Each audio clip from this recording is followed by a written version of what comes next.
Good morning বন্ধুরা। আজকে হচ্ছে 18 তারিখ, ফেব্রুয়ারি মাসের 18 তারিখ 2026। এখন বাজে 5টা 15। আমরা উঠে পড়েছি। এখন একটু ব্ল্যাক টি চলছে সকালবেলা। কেন উঠেছি বুঝতেই পারছো, 2026-এর সেকেন্ড রাইড হতে চলেছে। ম্যাডামও উঠেছেন, রেডি হচ্ছে। তো আমি চাটা শেষ করে তারপর রেডি হব। কোথায় যাব সেটা থাম্বনেল দেখে এতক্ষণে বুঝতেই পেরে গেছো। মুকুটমণিপুর যাচ্ছি গনগনি হয়ে। হোটেল কিছু বুকিং হয়নি, গিয়ে বুক করব। জাস্ট বেরিয়ে পড়া, সকালবেলা উঠেই ডিসাইড হয়েছে আর কি, আগে থেকে কিছু প্রি প্ল্যান ছিল না। তো চলো চাটা শেষ করি, তারপর রেডি হই।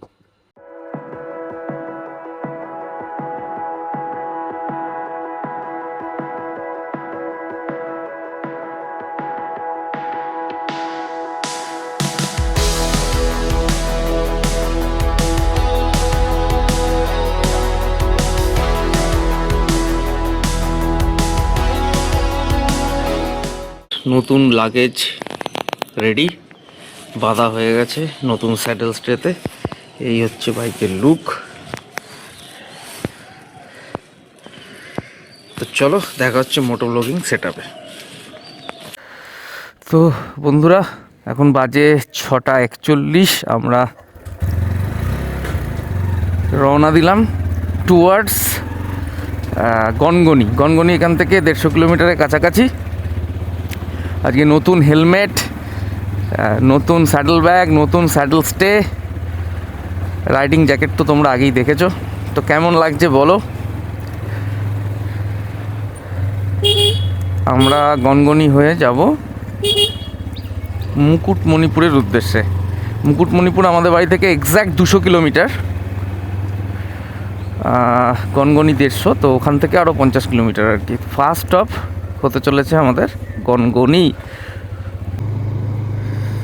তো আমাদের রুট ম্যাপ হতে চলেছে, আমরা এখান থেকে যাব হচ্ছে তারকেশ্বর, চাপাডাঙ্গা হয়ে তারকেশ্বর। ফার্স্ট আমরা এখান থেকে ওই দেখো হনুমান, সকাল সকাল হনুমান। যাই হোক, আমাদের রুট ম্যাপ, আমরা এখান থেকে প্রথমে ওল্ড দিল্লি রোড যাব। ওল্ড দিল্লি রোড ক্রস করে আমরা চলে যাব দুর্গাপুর এক্সপ্রেসওয়ে। দুর্গাপুর এক্সপ্রেসওয়ে থেকে ডান দিক নেব, ডান দিক নিয়ে আমরা চলে যাব শিয়াখালা হয়ে চাপাডাঙ্গা। তারকেশ্বর চাপাডাঙ্গা হয়ে দ্বারকেশ্বর নদী ব্রিজ পেরিয়ে আমরা স্ট্রেট চলে যাব আরামবাগ। সেখান থেকে আরামবাগ থেকে গনগনির ডিস্টেন্স হচ্ছে 60 কিলোমিটারের কাছাকাছি। পশ্চিম মেদিনীপুর ডিস্ট্রিক্ট পড়ছে।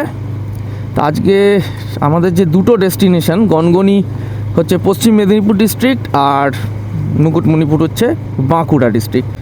চলে এলাম old Delhi road crossing, signal of আছে। আমরা এখন এটা রাস্তাটা ডিঙোবো, ডিঙিয়ে যাব ওপারে, গিয়ে আমরা দুর্গাপুর এক্সপ্রেসওয়ে কানেক্ট করে ডান দিক নেব। চলে এলাম দুর্গাপুর এক্সপ্রেসওয়ে কানেক্টার। এখান থেকে আমরা ডান দিকটা নিয়ে নেব।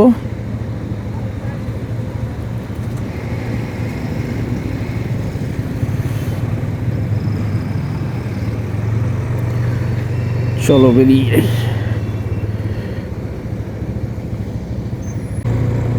Connected to Durgapur express way. সামনে ডানকুনি টোল প্লাজা। এখান থেকে আমরা কিছুটা এগোবো, এগিয়ে বাঁ দিকে নিয়ে নেবো শিয়াখালার দিকে। ঠান্ডা কিন্তু আছে। এখন বাজে ঠিক 6টা 57। ক্রস করছি ডানকুনি টোল প্লাজা।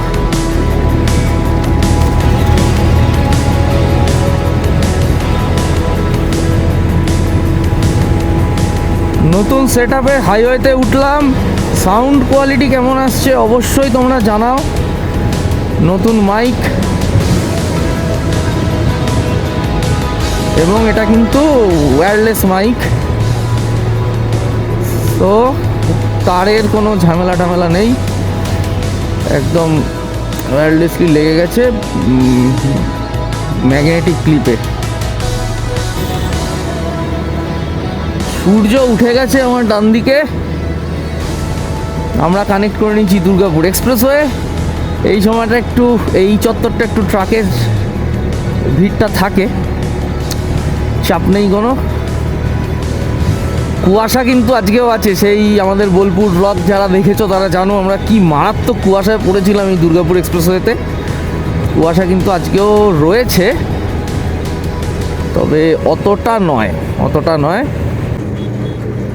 আমরা এই সামনে থেকে দুর্গাপুর এক্সপ্রেসওয়েটা ছেড়ে ঢুকে যাব টুয়ার্ডস তারকেশ্বর। এই চলে গেলাম তারকেশ্বরের দিকে, সোজা চলে যাচ্ছে বর্ধমান। আমরা এর আগে যতবার গেছি ওই সাইডটা, আগে একটা কাঠ থেকে শিয়াখালার দিকে গেছি, তবে ওইটা গেলে রেল গেট পড়ে, অনেকটা সময় চলে যায়। ওই জন্য আজকে এই রুটটা নিলাম, এটা হাইওয়ে দিয়ে যাব। ভিউটা দেখো, ভিউটা দুদিকে ক্ষেত শুরু হয়ে গেছে,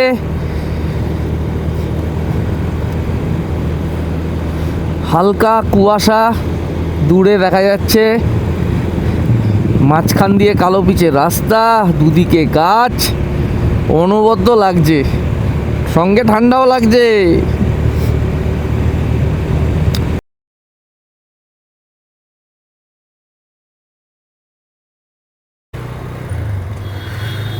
তো তারকেশ্বর ধামের সামনে একটু দাঁড়িয়েছিলাম, আমার মাইকটা বন্ধ হয়ে গেছিলো, সেইটা করতে গিয়ে মাইকটাকে অন করতে গিয়ে সামনে একটা রেল গেট পড়ে গেল।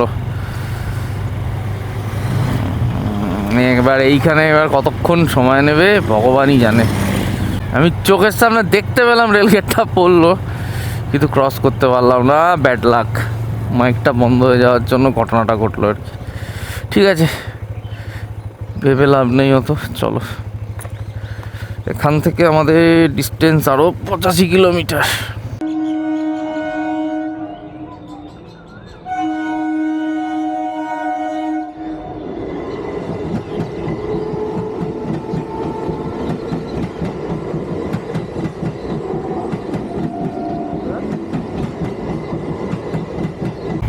আমরা তারকেশ্বর থেকে বেরিয়ে চলে এলাম, কোথায় এলাম, চাপাডাঙ্গার কাছাকাছি চলে এলাম। হ্যাঁ, চাপাডাঙ্গা। এখান থেকে ডান দিকে যাব টুয়ার্ডস আরামবাগ। আমাদের কি ফ্লাইওভারটা নিতে বলছে? অমরপুকুর আরামবাগ না, ডানকুনি আরামবাগ হচ্ছে নিচের রাস্তাটা, কনফিউজিং। জয়রামবাটি কামারপুকুর চলে যাচ্ছে ফ্লাইওভার দিয়ে, ডানকুনি আরামবাগ বলছে নিচের রাস্তাটা। হ্যাঁ ঠিক আছে, আরামবাগ ডান দিকে। আচ্ছা, এটা সেই চাপাডাঙ্গার নতুন ব্রিজটা। আমরা জয়পুর ফরেস্ট যাওয়ার সময় গেলাম, এখান থেকে আমাদের ডান দিক যেতে হবে কি ঘুরে যেতে হবে? আমাদের কি ঘুরে যেতে হবে? কারেক্ট, বুঝলে কি গো? সেই চাপাডাঙ্গা চলে এলাম, নিচে সেই একটা নদী রয়েছে, যেটার নাম আমি জানি না। এই সেই নদীটা দেখা যাচ্ছে, দারুণ লাগছে। এইবার খাবো জ্যাম। তেল নিয়ে নিলাম একটু, 500 নিয়ে নিলাম, বাকি পরে দেখা যাবে। রাউতারা টোল প্লাজা ক্রস করছি, যদিও টোল প্লাজাটা বন্ধ, আগের বারও বন্ধই ছিল। আরামবাগ এখান থেকে ওই 12-13 কিলোমিটার হবে আরও। আরামবাগে গিয়ে একটু চাটা খাবো। সময় ঘড়ি এখন বলছে 8:20।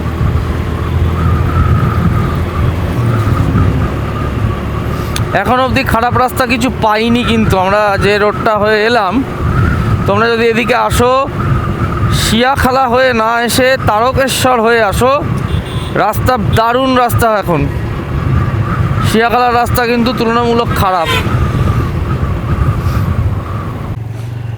আরামবাগ ঢোকার ঠিক 9 কিলোমিটার আগে রাস্তা খারাপ হতে শুরু করলো।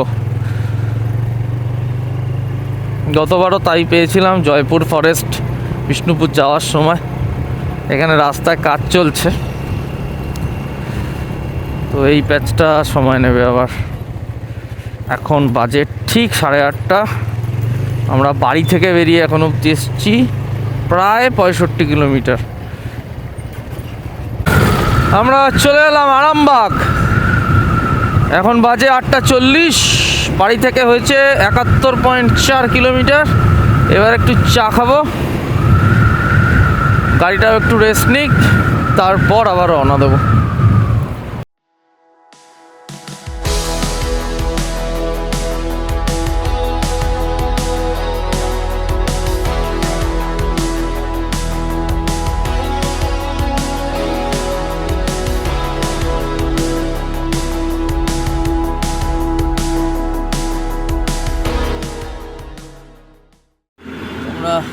আছি এখন আরামবাগে। ব্রেকফাস্ট হয়ে গেল। এখান থেকে গনগনির ডিস্টেন্স 49 কিলোমিটার। ঘন্টা দেড়েকের মধ্যে আশা করি পৌঁছে যাওয়া উচিত। এখন বাজে পাক্কা 9টা। চলো দেখা যাক। খাবারটা যেটা খেলাম, পরোটা, 3টে পরোটা উইথ ঘুগনি 30 টাকা নিল। খাবারটা কিন্তু সেরা ছিল। আর চা নিল 10 টাকা করে। পরোটাটা মানে আমি এরকম তেল ছাড়া পরোটা বহুদিন পর খেলাম।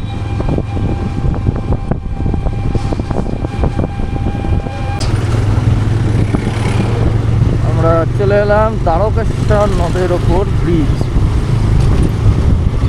ব্রিজটা রিসেন্ট সারিয়েছে। 2 মাস আগে যখন গেছিলাম তখন ভাঙাচোরা ছিল।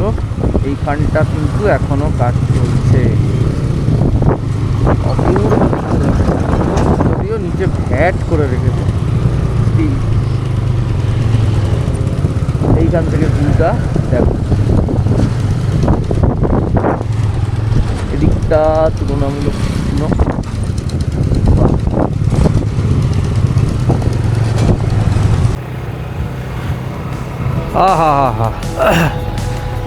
জায়গাটা দেখো খালি, অনেকটা সেই দীঘার রাস্তার মতো মনে হচ্ছে।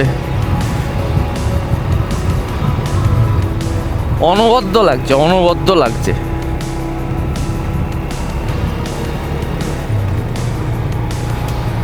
দারুণ কার্ভ করে গেছে রাস্তাটা। আর এসব জায়গায় এলেই একটা অদ্ভুত গন্ধ বেরোয় শাল গাছের, যেটা কিন্তু পরিবেশের সঙ্গে খুব মানানসই।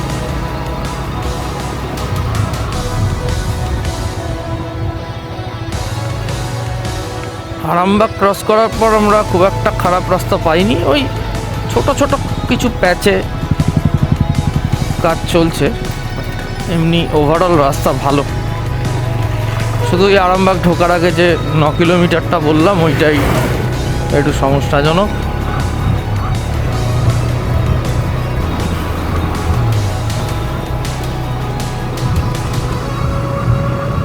কমপ্লিট হলো বাড়ি থেকে 100 কিলোমিটার ডিস্টেন্স।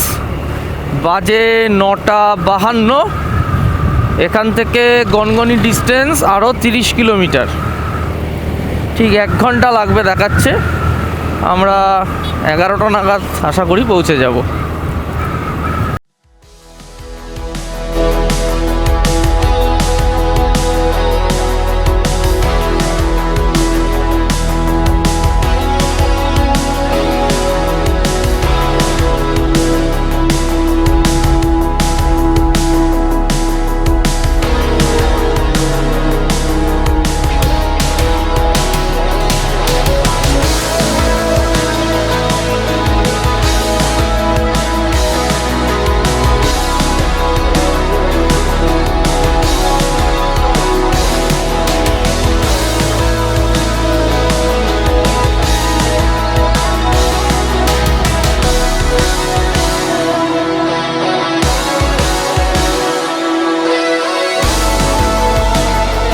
আমরা যাচ্ছি এখন চমকাইতলা বলে একটা জায়গা দিয়ে। অনবদ্য প্রকৃতি কিন্তু এখানে শ্রীনগর বলে একটা জায়গা আছে 14 কিলোমিটার দূরে। অ্যাকচুয়ালি এটা হচ্ছে গড়বেতার জঙ্গলের একটা অংশ। লাল মাটি শুরু হয়ে গেছে, দারুণ ভিউটা কিন্তু সত্যি অসাধারণ। ধাদিকা সামনে ধাদিকা মোড়। বাহ বাহ, দুর্দান্ত! সময় থাকলে ঢুকতাম আমি এই রাস্তাটাতে। এদিকের গাছ আর এদিকের গাছের টাইপটা কিন্তু আলাদা। এগুলো যেমন শাল গাছের মতো দেখতে লাগছে আমার বাঁ দিকটা, ডান দিকটা আবার ওই সেই কাজু গাছের মতো দেখতে লাগছে। দীঘায় দেখা যায় না কাজু গাছ, অনেকটা সেরকম দেখতে লাগছে। আমাদের ডেস্টিনেশন এখান থেকে আর হচ্ছে 22-23 কিলোমিটার দূরে।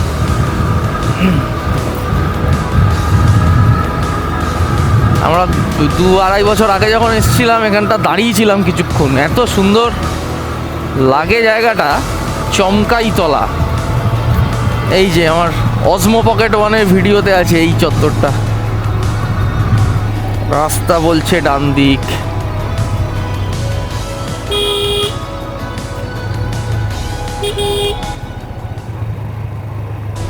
বলতে বলতে আমরা চলে এলাম শিলাবতী নদীর ব্রিজের ওপর। এই শিলাবতী নদীর ওপারেই হচ্ছে গনগনি। আমরা ব্রিজটা ক্রস করে ওপারে যাব। ওপারেই শুরু হয়ে যাচ্ছে মূল গড়বেতা শহর। কি অপূর্ব দেখতে লাগছে দেখো।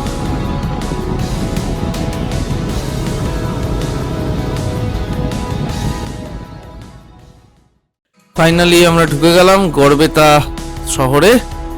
বাদিকে চলে গেল গড়বেতা থানা। এখন আমরা এখান থেকে সোজা গিয়ে ডান দিক নেব। দেখো গড়বেতা ঢোকার পরে কিন্তু প্রকৃতি আবার পাল্টে গেল। এখানে গাছগাছালির প্যাটার্ন কিন্তু সম্পূর্ণ আলাদা। লম্বা লম্বা গাছ, শালবনের মধ্যে দিয়ে যাচ্ছি আমরা। আমার বাদিকে পুরোটাই জঙ্গল, লাল মাটিও শুরু হয়ে গেছে। এই গনগনির বোর্ড, এখান থেকে আমাদের ডান দিক ঢুকতে হবে।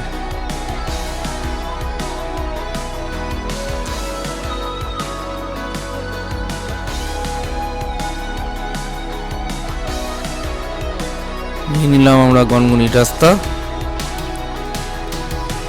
এই রাস্তা সোজা গিয়ে উঠছে শিলাবতী নদীর পাড়ে। শিলাবতী নদীর পাড়েই হচ্ছে গনগনি। এবার কিন্তু আমরা আরো জঙ্গলের দিকে ঢুকতে চলেছি। হালকা শীতে এই সমস্ত জায়গা কিন্তু দারুণ ঘোরার জন্য।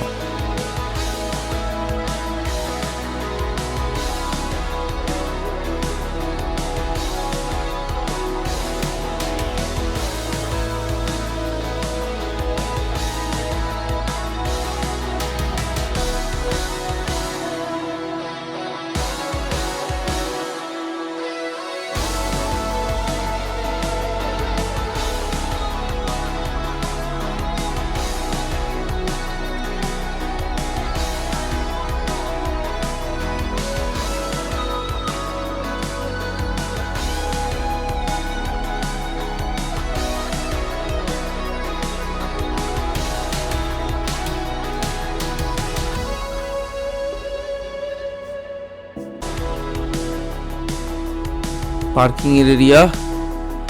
এখন গরম পড়তে শুরু করছে, তাই টুরিস্ট কম। এখানে বড় গাড়ির পার্কিং হয়। এই সমস্ত জায়গা কিন্তু ভর্তি থাকে সিজনে। প্রচণ্ড শীতে খুব ভালো পিকনিক স্পট। এই আমরা চলে এলাম গনগনি টুরিস্ট স্পটে। সামনে বাইকটা রাখবো, এখানে প্রচুর দোকানপাট রয়েছে। তো এই পর্বে আমরা রোড ট্রিপ দেখালাম গনগনি অবধি। গনগনি ডিটেলস ভিডিও নিয়ে আসছে দ্বিতীয় পর্ব। চ্যানেলে সাবস্ক্রাইব করে রাখো।